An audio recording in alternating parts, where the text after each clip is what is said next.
الكريم وآله وأصحابه كرام الفاتحة. أعوذ بالله من الشيطان الرجيم. بسم الله الرحمن الرحيم. الحمد لله رب العالمين الرحمن الرحيم مالك يوم الدين. إياك نعبد وإياك نستعين اهدنا الصراط المستقيم صراط الذين أنعمت عليهم غير المغضوب عليهم ولا الضالين آمين. السلام عليكم ورحمة الله وبركاته. الحمد لله والصلاة والسلام على رسول الله سيدنا محمد بن عبد الله وعلى آله وصحبه ومن والاه. أشهد ونشهد أن لا إله إلا الله وأشهد أن محمدا عبده ورسوله. اللهم فصل وسلم على سيدنا محمد عبدك ورسولك النبي الأمي وعلى آله وصحبه وبارك وسلم. ثم أقول رب اشرح لي صدري ويسر لي أمري واحلل عقدة من لساني يفقه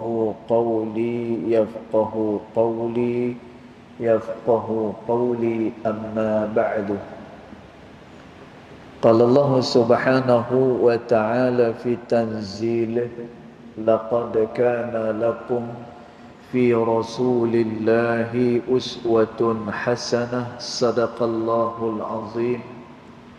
ربي أدخلني مدخل صدق وأخرجني مخرج صدق واجعل لي من لدنك سلطانا نصيرا.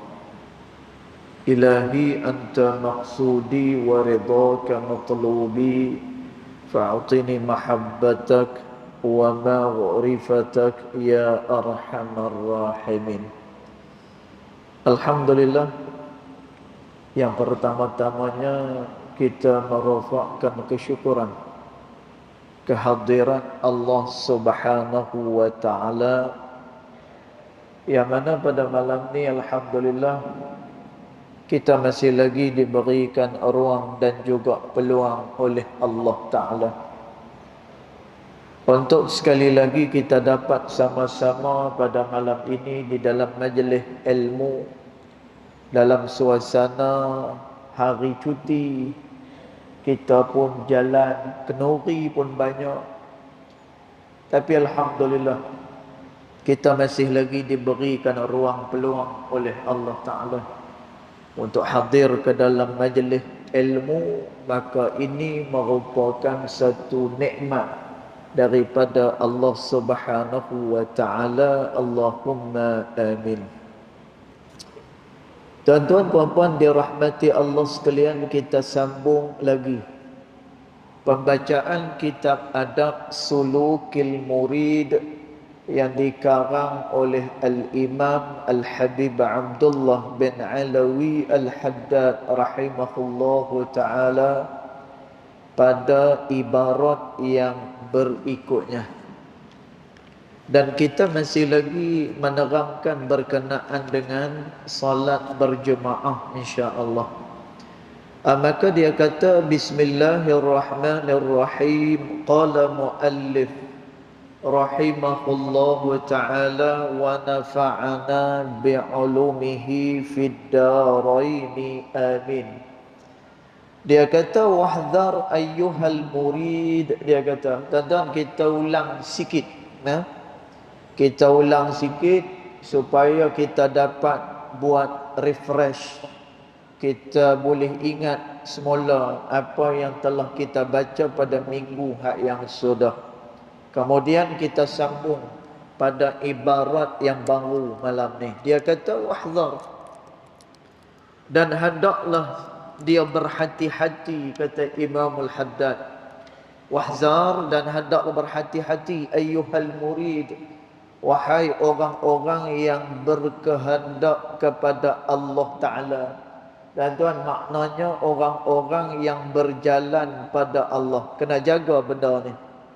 Dia kata kullil hadari, dia kena jaga-jagalah dengan segenap penjagaan. Dia kata min tarkil Jum'ah, supaya dia tak tinggal solat Jumaat.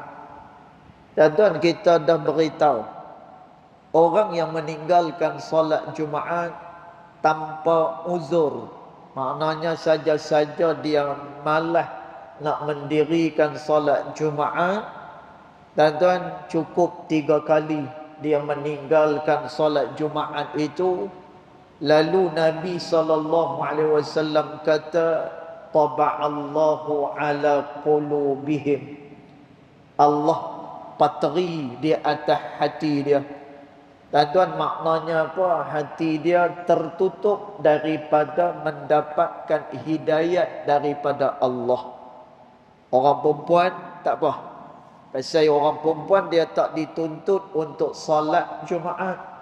Dan kita dah beritahu dah pada minggu sudah, ada beberapa golongan yang dia tak dituntut untuk mendirikan solat fardu Jumaat. Dan tuan, iaitulah abdun mamluk yang pertama, iaitu daripada golongan hamba. Kemudian yang keduanya adalah sabi, iaitulah kanak-kanak kecil. Dan tuan, yang ni tak apa, yang ni dia ada dia punya apa ni kita kata, dia tak dituntut, sabi. Kemudian yang ketiganya adalah imra'atun, iaitulah orang perempuan, dan tak dituntut untuk solat Jumaat. Kemudian yang keempat, yang terakhir, iaitulah marid, orang yang sakit, kata Nabi SAW. Dan tuan, maka orang-orang ni dia tak dituntut untuk mendirikan solat Jumaat. Tapi yang kita cerita ni adalah orang yang tak ada keuzuran, kemudian dia menguzurkan solat Jumaat dia. Dan tuan, maka orang ni kalaulah dia tak pi 3 kali, taba'allahu ala qulubihim, maka Allah patri hati dah. Dan tuan, bila Allah patri hati, maka dia tak boleh dimasuki dengan hidayat petunjuk Allah Ta'ala. Dan perkara ni disebut oleh Allah Ta'ala, bila mana hati seseorang dia tak boleh masuk hidayat, Allah Ta'ala kata khatamallahu ala qulubihim wa ala sam'ihim wa ala absarihim ghishawa wa lahum azabun azim. Orang yang dipatri hati dia, kemudian orang ni dia ditutup telinga dia, kemudian ditutup penglihatan dia. Dan tuan, orang yang macam ni wajib bagi dia lagu mana? Walahum azabun azim, maka bagi dia azab yang begitu pedih daripada Allah Subhanahu wa Ta'ala. Dan tuan, maka kita kena jaga-jaga, tak boleh meninggalkan solat Jumaat apabila tidak ada keuzuran. Yang ada keuzuran, yang tu dimaafkan pada syarak. Kemudian dia kata wal jamaat, dan juga janganlah meninggalkan solat berjemaah. Dan tuan, solat jemaah adalah sangat dituntut oleh agama.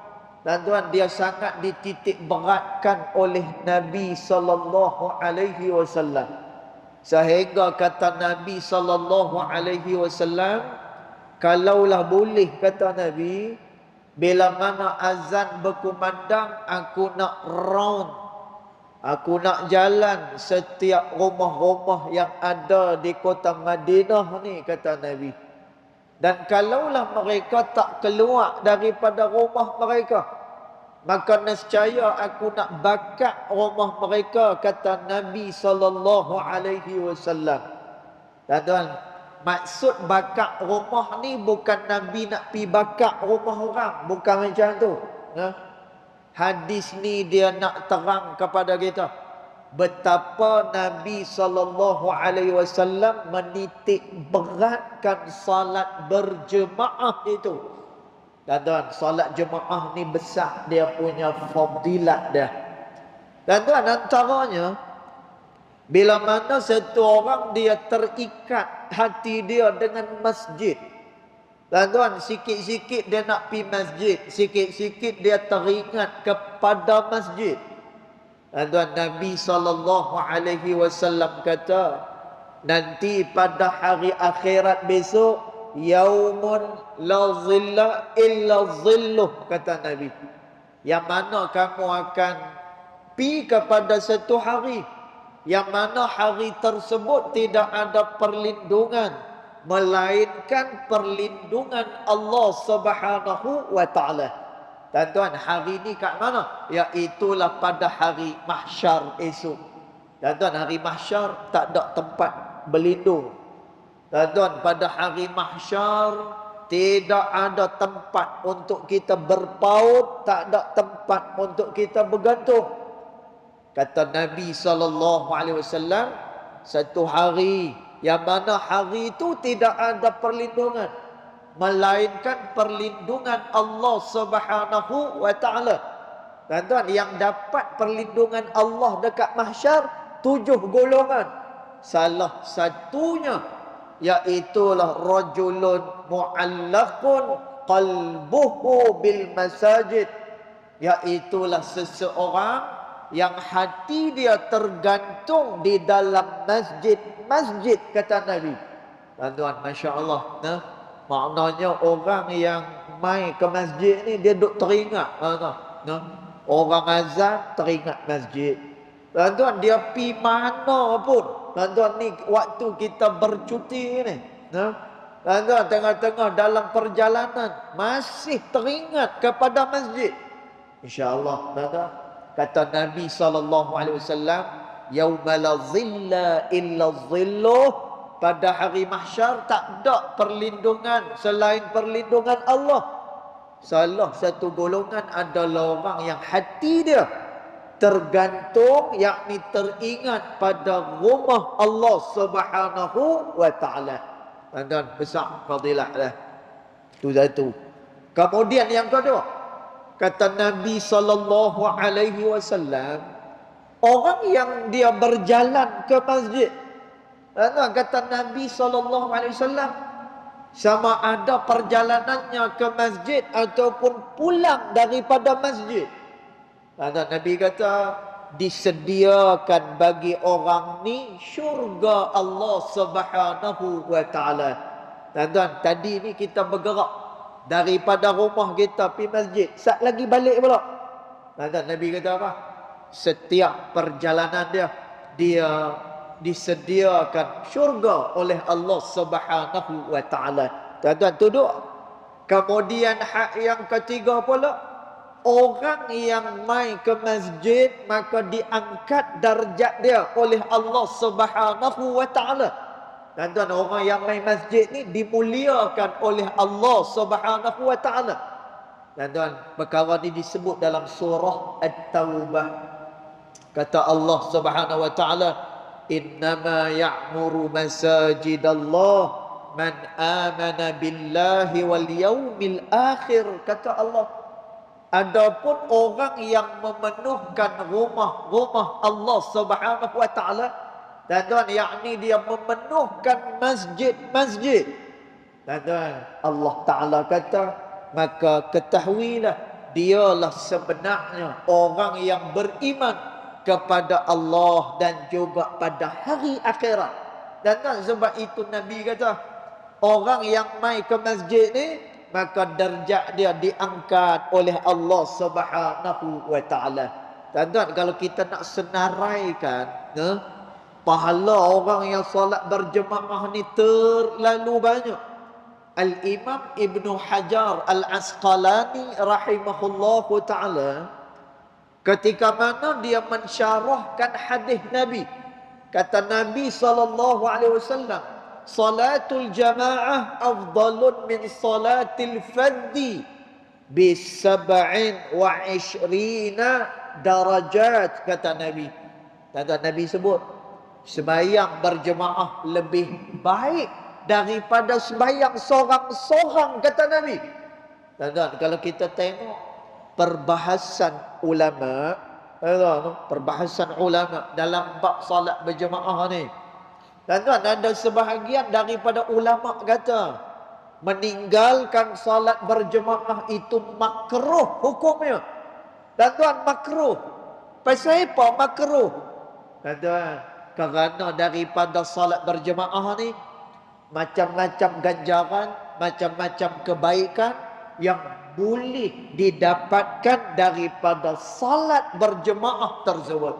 Dan Imam Ibn Hajar Al-Asqalani, dia senaraikan apa dia 27 kali ganda daripada Allah Ta'ala ni.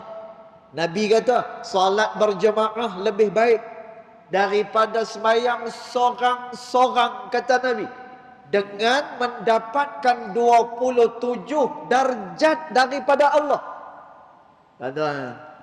Kita sembahyang seorang-seorang ni, tuan-tuan, sembahyang sah, tak ada masalah. Tuan-tuan, sembahyang ni dia ada dua elemen. Tuan-tuan, sembahyang ni dia ada dua bahagian. Satu bahagian sah batal, tu yang pertama. Tuan-tuan, orang ni bila mana dia lepas daripada hadas, dia tidak ada hadas besar, dia tidak ada hadas kecil, kemudian tidak ada najis, tuan-tuan, sembahyang dia sah, dia dirikan sembahyang tu sah, tuan-tuan. Tapi dia ada elemen yang kedua. Tuan-tuan, elemen yang kedua adalah soal pahala daripada Allah Subhanahu wa taala. Kerana tu Nabi SAW kata, ada orang yang sembahyang, kata Nabi, dia diberikan pahala suku oleh Allah Ta'ala. Dan ada orang yang sembahyang, pahala dia suku. Ada orang yang sembahyang, Nabi kata, pahala dia separuh diberikan oleh Allah. Dan ada orang yang sembahyang, dia diberikan pahala penuh oleh Allah. Dan akhir daripada hadis ni, Nabi SAW kata, ala qadril khusyuk, kata Nabi, semua pahala diberikan oleh Allah adalah berdasarkan kepada kekhusyukan seseorang di dalam sembahyang. Dan kita kalau sembahyang seorang-seorang ni kadang-kadang tak teringat. Dan kadang-kadang sembahyang seorang-seorang ni menerawang fikiran kita. Dan ni akan mengurangkan pahala daripada sisi Allah Subhanahu wa taala. Dan tapi kalau dia salat berjemaah, langkah dia dikira pahala, dia masuk dalam masjid dikira pahala, dia duduk dalam saf dikira pahala, dia dengar imam baca pahala, kemudian dia berwuduk di rumah, kemudian dia mai ke masjid. Nabi kata, orang yang macam ni adalah orang yang disaksikan dia sebagai orang yang beriman kepada Allah Subhanahu wa taala. Dan masya-Allah, daripada solat berjemaah ni macam-macam dan juga kepelbagaian barakah yang didapatkan oleh seseorang. Dan sebab itu Nabi SAW sangat titik beratkan solat berjemaah ni. Sehingga kan Nabi SAW pada waktu dia sakit pun Nabi coba untuk mendirikan sembahyang dalam keadaan berjemaah. Dan kita biasa dengar kan bagaimana kisah Nabi SAW pada waktu tu Nabi gering. Tuan, masa tu Nabi jatuh sakit. Tuan, Nabi tak larat dah. Sehingga kan digantikan imam tempat Nabi SAW ni, digantikan oleh Sayyiduna Abu Bakar radhiyallahu anhu wa arda. Dan Nabi walaupun dalam keadaan macam tu, sekali-sekala Nabi buka dia punya tingkap dia, jendela dia. Dan Nabi tengok sahabat-sahabat ni dirikan salat berjemaah ataupun tidak, Nabi buka jendela. Dan Masa tu Sayyidina Abu Bakar kata, masa Nabi SAW buka jendela rumah dia, kami duk berasa seolah-olah pancaran cahaya yang masuk ke dalam Masjid Nabawi. Ada tu Nabi tengok walaupun Nabi sakit. Dan kemudian selang beberapa waktu Nabi cuba untuk mendirikan sembahyang dengan berjemaah, tapi tak boleh. Nabi rebah. Dan pasal apa Nabi gagahkan juga macam tu? Nak tunjuk pada kita, Nabi titik beratkan salat berjemaah, dan pada salat berjemaah itu terkandung di dalamnya keberkatan yang banyak daripada Allah Subhanahu wa taala. Dan kita berhimpun dekat masjid ni bukan apa-apa ni, kita berhimpun kat masjid. Sebab itu sembahyang berjemaah besar pahala dia. Dan setiap orang yang melangkah daripada rumah dia pergi ke masjid, dia tak ada niat lain melainkan niat dia kerana nak mendirikan sembahyang di dalam masjid. Dan orang main masjid ni, niat dia adalah kerana dia nak jumpa dengan Allah Subhanahu wa taala. Dia tak ada niat hak yang lain. Dan masya-Allah, sebab itu kata Nabi sallallahu alaihi wasallam, semakin bertambah jemaah, semakin bertambah pula kecintaan Allah Ta'ala kepada jemaah tersebut. Dan sebab itu kita kena meramaikan masjid. Dan waktu apa ni orang azan main masjid. Dan main-main sembahyang, lepas-lepas sembahyang kita buat balik aktiviti sebagaimana biasa. Dan jangan jadikan alasan, saya tak ada baju Melayu Ustaz, saya tak ada jubah, saya tak ada lebay, saya tak ada kain pelikat. Yang ni tolak tepi. Kita mai sini kerana nak menghadap pada Allah Ta'ala. Pakaian selama mana tak bernajis, selama mana ianya menutup aurat, silakan untuk dia menghadap kepada Allah Subhanahu wa taala. Dan sembahyang dia sah, dan juga mudah-mudahan kita dapat pahala daripada sembahyang kita. Kemudian dia kata Imam Al-Haddad rahimahullahu taala, fa inna dzalika, ada yang ni kita sambung, fa inna dzalika, kerana yang meninggalkan salat Jumaat dan juga salat berjemaah itu min adati ahlil batalat, kata Imam Al-Haddad, itu adalah kebiasaan orang-orang yang tidak baik, kata Imam Al-Haddad. Dan orang yang tinggalkan salat Jumaat, yang meninggalkan salat berjemaah ni, ini kebiasaan orang-orang yang tak baik. Ini adalah kebiasaan orang-orang yang jauh daripada Allah Subhanahu wa taala. Dan sepatutnya kita merasa gairah mendapatkan apa yang ada pada sisi Allah Subhanahu wa taala. Dan sebab itu, kalau kita tengok di dalam kitab Al-Iqna' fi halli al-fadh Abi Syuja', dan ketika mana ulama bercerita berkenaan dengan salat musafir. Tentang salat musafir, bila mana kita musafir, maka kita dibenarkan untuk jamak dan qasarkan salat kita. Tuan-tuan, tapi kalau dia tak nak jamak, tak nak qasar, boleh tak? Boleh. Boleh, tak ada masalah. Sah sembahyang dia. Masuk waktu lahar, dia berhenti dekat mana-mana R&R, dia pun sembahyang lahar. Lepas tu dia meneruskan perjalanan dia. Mai waktu asar, kemudian dia sembahyang asar secara sempurna. Tuan-tuan, boleh tak? Boleh, tak ada masalah. Tuan-tuan, tetapi ulama dia kata boleh, memang boleh, tetapi dari segi adab. Tuan-tuan, sembahyang sah, boleh, tak ada masalah, tetapi dari segi adab, kamu seolah-olah macam tidak beradab dengan Allah Subhanahu wa taala. Tuan-tuan, pasal apa pula tak dikira beradab dengan Allah Taala? Diterang di dalam kitab Al-Iqna', Ulama kata, ketika mana Allah memberikan kelonggaran kepada kamu, ketika mana Allah memberikan hadiahnya kepada kamu, tiba-tiba kamu tolak hadiah itu, maka ini adalah orang yang tidak ada adab dengan Allah Subhanahu wa taala. Dan maka orang-orang yang tidak baik adalah orang yang selalu meninggalkan kebaikan yang ada pada sisi Allah Subhanahu wa taala. Dan kalau dia orang yang beriman, kalau dia orang yang saleh, maka pasti dia akan berebut nak mendapatkan apa yang ada pada sisi Allah Subhanahu wa taala. Dan sebab itu para as-sahabah radhiyallahu anhum ajma'in. Dan kita tengok berapa banyak hadis berkenaan dengan amalan. Dan sahabat akan tanya dengan Nabi sallallahu alaihi wasallam, ataupun sahabat akan tanya dengan orang-orang yang dekat dengan Nabi sallallahu alaihi wasallam.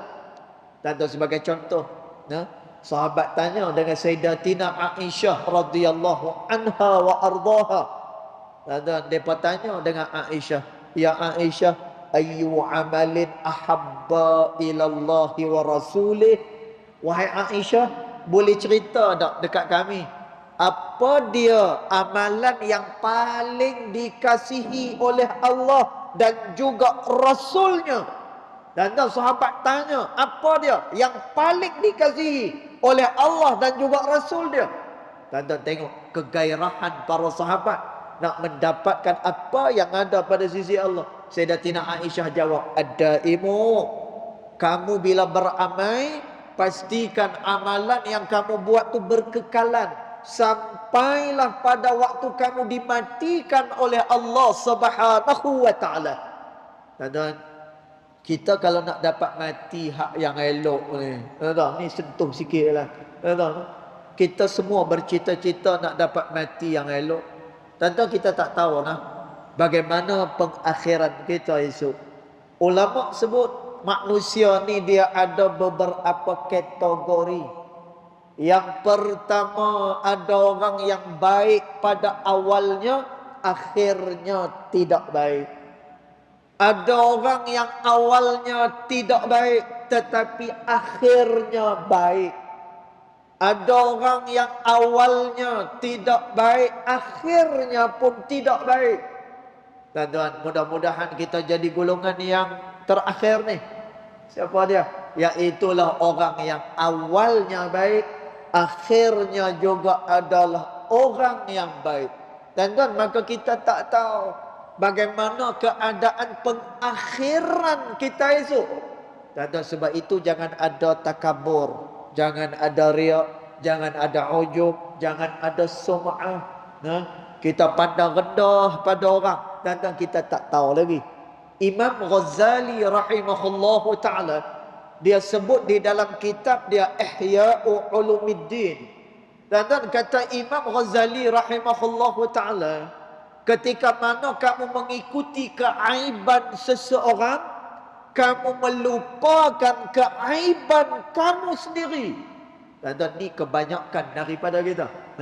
Kita ikuti keaiban orang, tetapi kita terlupa kepada keaiban diri kita sendiri. Dan kerana itu kita tak tahu lagu mana esok ni penghabisan, penamat kepada riwayat kehidupan kita. Tapi Nabi SAW dia beri panduan pada kita. Kata Nabi SAW, al-mar'u ma mata alaih. Dan sebab itu Sayyidatina Aisyah tadi dia sebut, amalan yang paling disukai Allah dan Rasulnya, bila mana dia beramal, dia istiqamah dengan amalan dia. Walau kana qalila, walaupun kuantitinya sedikit, kata Aisyah. Dan sebab itu jangan ligan hak yang banyak-banyak. Kalau boleh banyak, tuan-tuan buat banyak.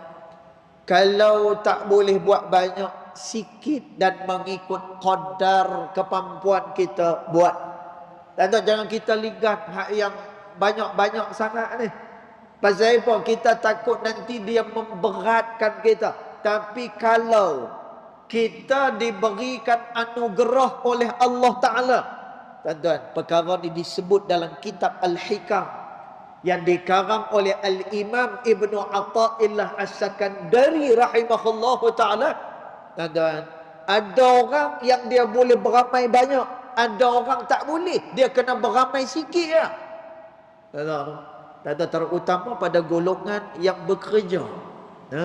Dia bekerja daripada pagi sampai petang bekerja. Tuan-tuan, takkanlah dia jaga kaunter ni sampai pukul 10 pagi sana saya nak solat duha Zat.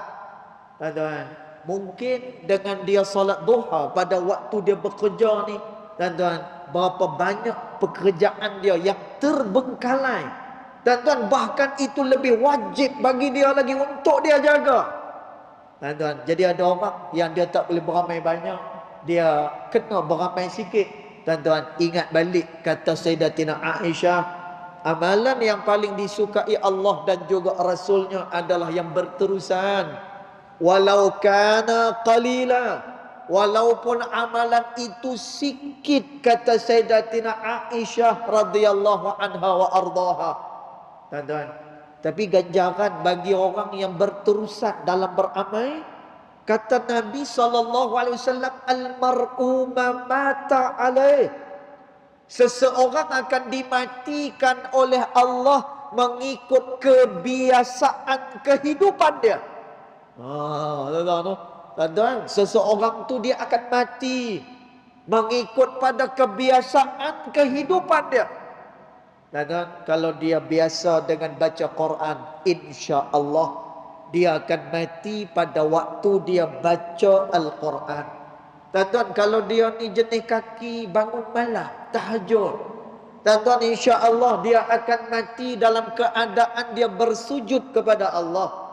Tuan-tuan, kalaulah dia ni jenis orang yang selalu beramal saleh, tuan-tuan, Nabi kata dia akan mati mengikut kebiasaan dia, kata Nabi SAW. Tuan-tuan, bila mana dia mati dalam keadaan baik, Nabi pun kata wa yuhsyaru ala ma mata alaih, dan dia akan dihimpunkan bersama-sama dengan orang yang mati keadaan dia sama dengan dia mati. Dan maknanya apa? Dia akan dibangkitkan bersama-sama dengan orang yang baik-baik nanti pada hari akhirat besok. Tuan-tuan, ini adalah kelebihan bagi orang yang senantiasa dalam keadaan dia beramal saleh kepada Allah Subhanahu wa taala. Tuan-tuan, timbul persoalan. Kalaulah macam tu nak membiasakan apa ni amal soleh ni, Ustaz, kami ni tak ada masa. Nak semayang banyak-banyak pun tak boleh. Kami pun nak bertasbih pun tiap-tiap hari pun tak boleh. Nak mangkit tengah malam lagi jauh, dia kata. Pasal apa? Penat kerja. Tu dia. Tuan-tuan, tapi untuk kapsul alam, untuk piala dunia tak apa. Pukul 4 pagi pun dia mangkit. Tu. Kapsul alam. Piala dunia, pukul 4 pagi pun dia mangkit. Ni tak lama lagi nak habis ni. Silap-silap hari final tak ada kuliah pun. Silap-silap hari final pun tak ada kuliah. Silap-silap. Kena pula hari kita lah. Kita pun habaq. Malam ni kuliah kita online. InsyaAllah. Tuan-tuan, la ilaha illallah. Tak apalah. Tuan-tuan, bila nak beramal saleh ni, tuan-tuan, sebab itu saya sebut, jangan disempitkan Islam ini. Tuan-tuan, Islam kita ni luas, Masya Allah. Tuan-tuan, bila nak beramal saleh dalam segenap masa, dia boleh beramal saleh kepada Allah Subhanahu wa taala. Tuan-tuan, ulama dia ajak kat kita. Tuan-tuan, sebab itu jangan sempitkan skop agama. Tuan-tuan, bila kata agama ni, saya dah sebut banyak kali. Tuan-tuan, saya sebut banyak kali. Tuan-tuan, sehingga kau orang nampak agama ni susah. Payahnya agama ni. Tuan-tuan, payah apa? Allah Ta'ala sebut la yukallifullahu nafsan illa wus'aha. Allah tidak akan bebankan kepada satu-satu orang, melainkan benda itu dia mampu untuk tanggung, kata Allah. Tiba-tiba kita pergi buat susah kat orang. Buat susah kat orang. Nak berzikir tu kena pergi tengah laut. Bukan semua orang boleh buat macam tu. Bukan semua orang. Dan manusia ni pula ada macam-macam golongan dan ada macam-macam kedudukan mereka. Dan jadi ulama diajak macam mana? Jagalah apa yang ada dekat dengan kamu. Tuan-tuan rujuk dalam kitab Qatrul Ghaiziyah, ulama sebut lama dah benda ni. Tuan-tuan, jaga apa yang ada pada kita. Tuan-tuan, apa yang ada pada kita? Kita ada isteri, didik isteri kita. Tuan-tuan, kita ada anak-anak, didik anak-anak ni. Tuan-tuan, kita bekerja, tak kira lah kerja dekat mana sekalipun. Tuan-tuan, jaga amanah kerja. Kalau punch card pukul 8.30, punch card betul-betul pukul 8.30. Bukan dia telefon kawan dia. Ni, hang tolong punch card aku tak? Aku tak menyorok lagi, nak pergi menyorok tak? Tuan-tuan, punch card 8.30 dah, kawan dia punch card. Dia masuk pukul berapa? Pukul 9. Contoh punch card dah. Tuan-tuan, jaga amanah ni.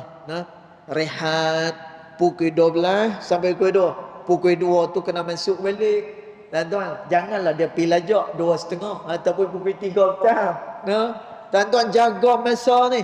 Tuan-tuan, dan kalaulah dia boleh jaga benda-benda ni, amanah dia jaga, anak isteri pula dia didik, dia keluar cari untuk cari nafkah yang halal. Tuan-tuan kena tahu, semuanya perkara ni mendekatkan diri dia kepada Allah Subhanahu wa taala. Sekalipun dia tak pakai lebay, sekalipun dia tak pakai jubah, tuan-tuan, sekalipun dia tak pakai kain pelekat, tuan-tuan, tapi dia jaga benda-benda ni. Dengan orang dia jaga hubungan baik. Tuan-tuan, walaupun dia tak macam sebahagian daripada orang yang 24 jam mungkin boleh beramal ibadah kepada Allah Subhanahu wa taala, tapi tuan-tuan, benda-benda yang ada di sekeliling kita, kita jaga bagi elok, amanah dan baik dengan orang. Tuan-tuan, dia dikira sebagai orang yang mendekatkan diri kepada Allah Subhanahu wa taala. Tuan-tuan, satu hari ada orang tanya kepada Sayyidatina Aisyah radhiyallahu anha wa ardaha, wahai Aisyah, kami adalah golongan yang tidak banyak sembahyang. Tuan-tuan, maksud tak banyak sembahyang, sembahyang sunat, bukan sembahyang wajib. Sembahyang wajib semua orang kena sembahyang. Tuan-tuan, sembahyang sunat ni, kata sahabat ni, ya Rasulullah, wahai Aisyah, kami adalah orang yang tak banyak sembahyang. Maknanya sembahyang sunat ni sikit sangat. Dan kami bukanlah golongan yang banyak menginfakkan harta pada jalan Allah. Dan kami pula bukanlah orang yang banyak melakukan amal saleh kepada Allah. Dan sahabat tanya dengan Aisyah, wahai Aisyah, boleh tunjuk tak dekat kami? Tuan-tuan tengok, boleh tunjuk tak dekat kami apa dia amalan yang bila kami buat dapat menyaingi orang-orang yang banyak beramal kepada Allah. Tuan-tuan, lalu apa jawab Aisyah radhiyallahu anha wa ardaha? Kata Aisyah, utrukil ma'asi. Kamu tinggalkan maksiat kepada Allah Subhanahu wa taala. Kamu tinggalkan segala manhiyat. Tuan-tuan, tinggalkan segala apa yang dilarang oleh Allah Subhanahu wa taala.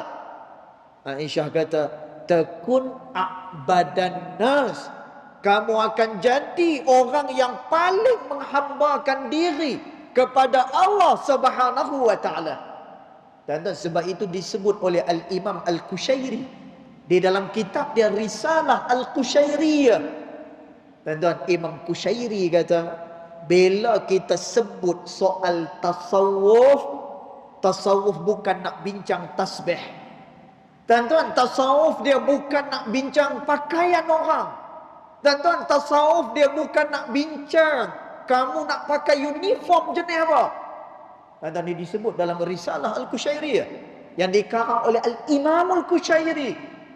Tuan-tuan, Imam Kusyairi ni dia mati dibunuh. Pasal apa? Kerana dia mengketengahkan ilmu tasawuf ini. Tuan-tuan, dan Risalah Al-Kusyairiyah dia dikarang pasal apa? Kerana nak memperbetulkan kefahaman orang berkenaan dengan ilmu tasawuf. Tuan-tuan, jadi ilmu tasawuf ni apa dia? Penyucian jiwa, tazkiyatun nufus, iaitulah penyucian jiwa kepada Allah Subhanahu wa taala. Ini tasawuf. Dan sebab itu saya dah cerita kamu saya dah cerita bagaimana Sayyidina Abdullah bin Umar radhiyallahu anhu wa ardah, bila mana Nabi SAW pada satu ketika tengah-tengah duk mengajak macam ni, Nabi kata, "Sat lagi kita akan dihadiri oleh orang yang mana orang ni adalah pemuda daripada pemuda ahli syurga Allah Subhanahu wa taala." Tuan-tuan, orang semua pakai excited, tunggu siapa dia pemuda ni. Tuan-tuan, tunggu punya tunggu, kawan tunggu mai. Tuan-tuan, mai orang semua ya ta'ajabun. Semua orang ni menarik perhatian pada orang ni. Pasal apa? Dia ni pemuda ahli syurga Allah Subhanahu wa taala. Dan bila disiasat oleh Abdullah ibn Umar, apakah amalan yang dia lakukan? Tuan-tuan, Abdullah bin Umar kata, tidak ada yang istimewa daripada amalan orang ni, melainkan dia pernah sebut kepada aku jaga hati aku membersihkan hati aku jaga hubungan dengan sesama manusia. Dan kata Abdullah bin Umar radhiyallahu anhu wa arda, memang patut engkau mendapatkan kebaikan daripada sisi Allah Subhanahu wa taala. Dan berbeza pula dengan satu orang pada zaman Nabi SAW. Bila mana ada satu orang masuk ke dalam majlis Nabi SAW, yang mana janggutnya tidak pernah kering daripada air sembahyang. Tuan-tuan, bayang tengok, janggut tak pernah kering daripada air sembahyang. Masya Allah. Tuan-tuan, kita boleh tengok di dalam kitab saya lupa dah nama kitab tu. Tuan-tuan, tapi kalau buka dalam kitab lain ada. Contoh dalam kitab Fathul Mu'in misalnya, ada disebutkan bab berkenaan dengan wuduk. Tuan-tuan, orang yang berwuduk ni disebut di dalam kitab Fathul Mu'in. Tuan-tuan, ulama kata apa? Orang yang berwuduk ni ketika mana dia nak mati esok juga dalam keadaan berwuduk. Tuan-tuan, dia akan mendapatkan pahala sebagaimana orang yang mati syahid pada jalan Allah Subhanahu wa taala. Masya-Allah. Tentang ni kehaibatan wudu. Dan wudu itu pula kata Nabi SAW silah. Ianya adalah senjata kata Nabi SAW. Tentang sebab itu wudu ni dia daripada perkataan wadda'ah. Dan apa dia wadda'ah? Yang mengeluarkan cahaya. Oh, Masya Allah. Dan sebab itu kita wuduk ni, bila kita berwuduk, Nabi ajak pada kita, hendaklah kalian buat ghurran dan juga muhajjilin. Dan apa dia ghurran? Apa dia muhajjilin? Kita basuh dengan melebihkan bahagian basuhan. Dan pada apa? Pada tangan, pada kepala dan pada kaki. Dan kita basuh bagi lebih sikit. Pasal apa? Kerana kata Nabi SAW, nanti pada hari akhirat besok Nabi akan kenal bahawa mereka ini adalah daripada kalangan umat baginda Nabi Muhammad sallallahu alaihi wasallam. Dan pada mahsyar ni dia adalah sejauh mata memandang. Tuan-tuan, ni yang disebut oleh Imam Al-Ghazali rahimahullahu taala di dalam kitab Minhajul Abidin. Tuan-tuan, mahsyar ni dia sejauh mata memandang. Nabi nak kenai kita lagu mana? Tuan-tuan, kesan daripada uduk seseorang.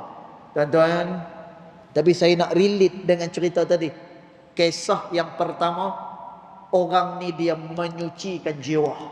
Tuan-tuan, ini tasawuf, dia menyucikan jiwa.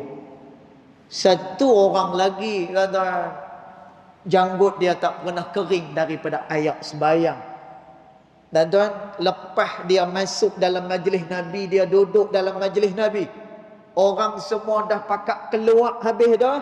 Nabi panggil orang yang janggut dia tidak pernah kering daripada ayak sembahyang ni. Nabi panggil dia. Nabi kata, betul tak? Masa kamu masuk dalam majlis ni, kamu duk berasa kamulah orang yang paling baik daripada kalangan yang hadir ni. Tuan-tuan, orang ni tak boleh kata apa pasal yang sebut ni Nabi SAW. Tuan-tuan, orang ni kata, ya Rasulullah, dia ada perasaan tu. Tuan-tuan, Nabi kata, patutlah. Nabi kata, aku tengok wajah engkau ni ada titik-titik hitam yang diletakkan oleh syaitan, yang dilaknat oleh Allah Subhanahu wa taala. Tuan-tuan, jadi soal dia sekarang ni adalah kita menyucikan jiwa kita kepada Allah Subhanahu wa taala. Baik. Jadi kata Imamul Haddad rahimahullahu taala, fa inna dzalika min adati ahli al-batalat. Meninggalkan sembahyang Jumaat dan juga sembahyang berjemaah ini, dia adalah kebiasaan orang-orang yang tidak baik. Wasimati arbabil jahalat, dan dia merupakan pakaian orang-orang yang mempunyai kejahilan pada dia. Tuan-tuan, maknanya yang meninggalkan kebaikan ini adalah siapa dia? Orang yang tidak baik. Dan yang keduanya, pasti dia adalah orang yang jahil, kata Imamul Haddad rahimahullahu ta'ala. Tuan-tuan, kalaulah dia mengetahui akan kelebihan-kelebihan ini, tuan-tuan, sudah pasti dia akan gairah dan berebut nak mendapatkan apa yang berada pada sisi Allah Subhanahu wa ta'ala. Kemudian dia kata lagi, wahafil ala rawatibi, dan hendaklah dia jaga segala salat-salat rawatib al-masyru'at, yang diperintahkan itu, qabla salati wa ba'daha, sebelum sembahyang dan juga selepas daripada sembahyang. Wa wadhib ala salatil witri, dan hendaklah dia membiasakan salat witir, wadduha, dan juga jaga salat duha, wa ihya'i, dan hendaklah dia menghidupkan ma bainal isya'aini, hendaklah dia menghidupkan di antara dua isya', iaitulah waktu antara maghrib dan juga isya'. Dan yang ini kita akan terang pada minggu depan lah. InsyaAllah. Cukup dulu setakat tu untuk malam ni. Mudah-mudahan ada dia punya manfaat dia, insya-Allah. Yang baik datang daripada Allah Subhanahu wa taala, yang tidak baik datang daripada kejahilan diri saya sendiri, walaupun hakikat kedua-duanya datang daripada Allah Subhanahu wa taala. Bismillahirrahmanirrahim. Alhamdulillahirabbil alamin. Wassalatu wassalamu ala asyrafil anbiya wal mursalin وعلى آله وصحبه أجمعين. اللهم اغفر لنا ما أخطأنا وما تعمدنا وما أسررنا وما أعلنا وما أنت أعلم به منا. أنت المقدم وأنت المؤخر، لا إله إلا أنت سبحانك إنا كنا من الظالمين. وصلى الله على سيدنا محمد وعلى آله وصحبه وبارك وسلم. Walhamdulillahi Rabbil Alamin. Wallahu a'lam.